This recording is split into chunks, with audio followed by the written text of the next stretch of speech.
Now in this course, we're actually doing things in the reverse of what we would do in the real world as a magazine writer.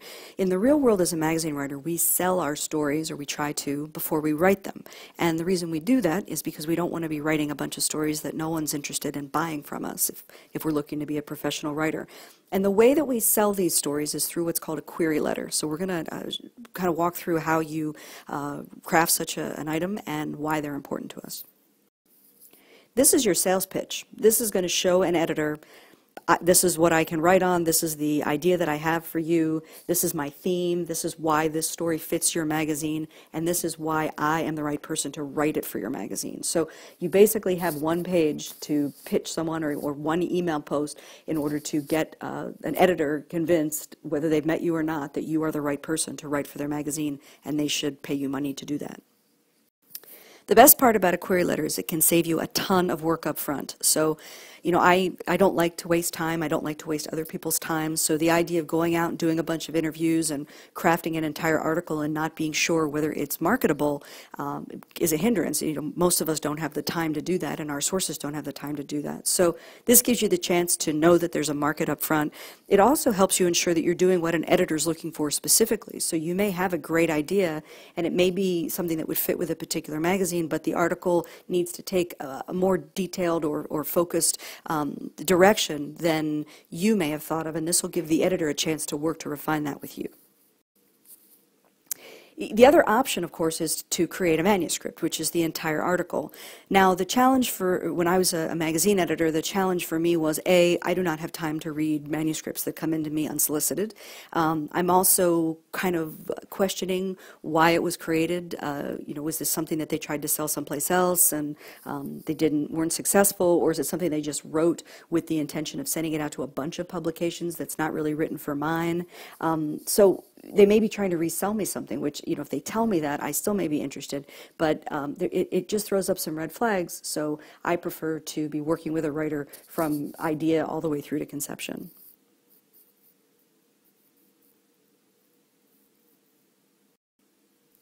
So there's pretty much 4 key elements in your query letter.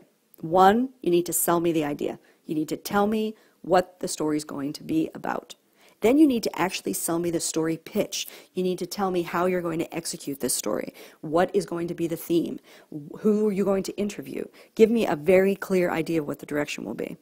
I also need you to sell yourself. Remember, you have to prove to me that you're the right person to write this story, especially if I haven't worked with you before. So show me what expertise you have, or what knowledge you have, or what access to sources you have that other people may not have. And then finally, make sure I know how to get in touch with you.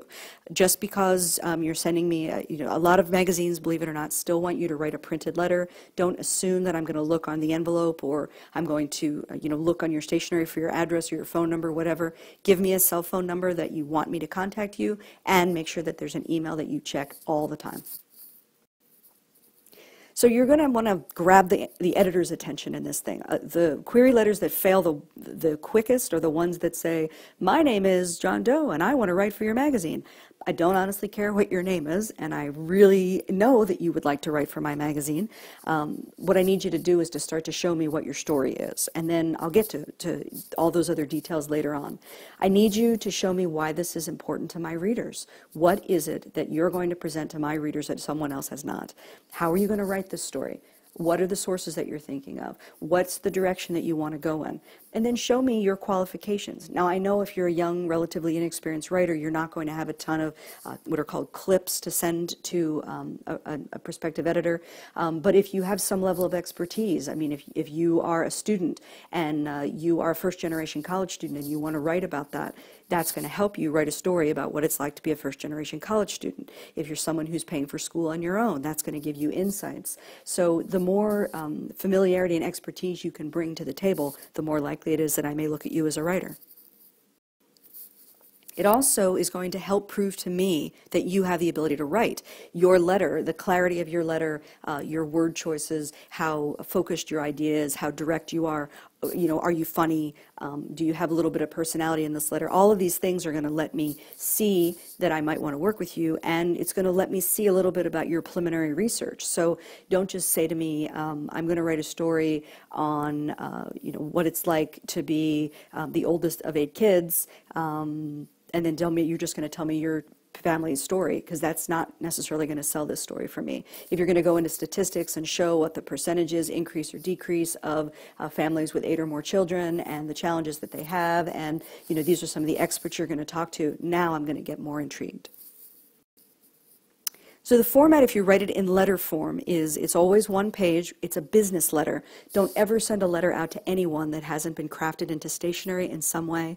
With desktop publishing being as easy as it is, simply doing a header and footer in Word with some stylized version of your name and address is certainly good enough, but you cannot send a blank piece of paper with just your typing on it. So make sure that you craft a piece of stationery, but use white paper. You don't have to be fancy. And if you do have any clips, if you've written for your school newspaper or you've had anything in a newsletter, whatever it might be, and it doesn't have a ton of typos, or you're mildly proud of it at least, send that along so that I can see that you've been published before. Please make sure that there's no spelling or grammar errors. That is going to be a red flag. And so you have to go through this thing and proofread it like you would an article. Put the date on it so we have some idea as to when you're sending it. We can keep track of it. Make sure you send it to the right editor. Nothing will kill your story faster than if you send it to the wrong editor, or the new editor's taken over and you didn't bother to check the magazine or confirm your information beforehand. Sending it to the wrong editor is going to tell me you are not paying attention to the magazine. You haven't been reading it, and so that's going to be a red flag for me. The salutation should be formal. Don't say, hi, or don't say, hey, Johnny, or whatever it would be. I mean, it's dear Mr. So-and-so. Or if you're not sure if it's a name like Chris or Pat, you're not sure if it's a man or a woman, you can call the magazine and find out. Or you can address it to dear Pat Hampton, or, however you'd like to do that. You can also create a headline as opposed to a salutation. So you can put a headline over the story idea, and then you can avoid the salutation. Single space your paragraphs. The only time you're going to double space paragraphs for the most part is in an academic setting. So make sure you single space with a space in between the paragraphs. Now, you may notice in the Writer's Guide, which is where we get a lot of information about where to send information for these query letters, how to contact magazines, it'll say SASE, that means self-addressed stamped envelope. You're going to want to include that in your query letter, and I'll be honest with you, the reason you include it is so you can be rejected. They may send you, if it's a nice editor, they'll send you something personalized that tells you why they didn't want your idea. They may also send you a form letter. A lot of times they'll send you nothing, but with the self-addressed stamped envelope, it'll help you get more information. And you want to know, if they can tell you, hey, we already run this idea, or if we went in this direction, maybe that would be interesting, or they might give you some feedback as to help you pitch better in the future. Also, they'll ask for clips, which, as we've mentioned, are things that you've had published before. I really advocate setting up a website, getting a WordPress blog started. If you do have writing clips, to be able to put those things up, or start a blog to show people what you're writing, the more of an online presence that you can provide for yourself that shows your writing experience, the better it's going to let some editor get to know you and hopefully want to work with you. Make sure you know this publication. Do not pitch the magazine if you haven't read it. Editors know that. Make sure that you check out the writer's guidelines if they have them. I've given you several examples on the iTunes U course. The writer's guidelines outline what they're looking for. You may have written the world's funniest short story that you think would be perfect for this magazine, but the writer's market and the writer's guideline will say they don't accept fiction, or they don't accept poetry, or they don't want any first-person stories. If you can get that information ahead of time, it's going to save you a lot of time. Study that masthead. Make sure you're sending it to the appropriate editor. If you have any questions, call the magazine and ask them. More and more magazines are allowing us to send in email queries, which is great, but we still have to maintain our professionalism. We still have to treat this as we would a standard business experience, get to the point. That's why the website will help us. You can send electronic clips. A lot of attachments get stuck in filters, email filters. So if you're able to put those things online and just send them one comprehensive website with all of your archived clips on it, that would be a great way to do it.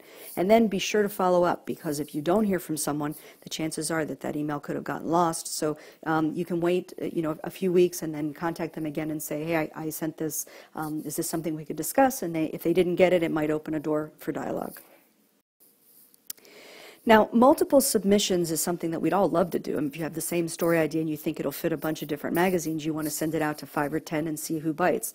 The challenge, of course, is that they might all bite, or 2 or 3 of them might bite, God willing. That sounds great, but the challenge is, how do you say no to 1 or more of them? So if they're not competitive magazines, they don't write on the same subject, you can absolutely send the same subject query to more than 1 magazine, but you do have to tailor it so that it's appropriate to both magazines. So one example is, I had a story on Dr. Dean Richardson, who was the vet for Kentucky Derby winner Barbaro when he broke his leg. Well, I thought that would be a great story for a Columbus Monthly, and I thought it would be a great story for the Ohio State Alumni Magazine. And so I tailored the pitches to both, and they ended up both buying it and both publishing it. So, that's one way to get more traction out of a story idea. Please know that you are going to be rejected, and you are going to be rejected a lot. And it's not personal. They're not mad at you, or they don't not like you. There's a whole variety of reasons why your idea may not get pitched. And you're going to have many, many more rejected than you will have bought. Figure out what you did. If there's something you could do differently, work on that. See if you can get some feedback from them. Move on. Each rejection really is one step forward. If you learn from that experience, the chances are that you're getting one step closer to success. So here's an example of a fairly professional query letter that I'm giving you here. You can see it's written by an expert. She's a speech therapist working with children. So take a look at this and see how I've changed some of the details so that we can't tell who it is. But if you can see how this is structured, see how this outlines those 4 steps that we talked about, this is going to help you craft letters, hopefully just like it.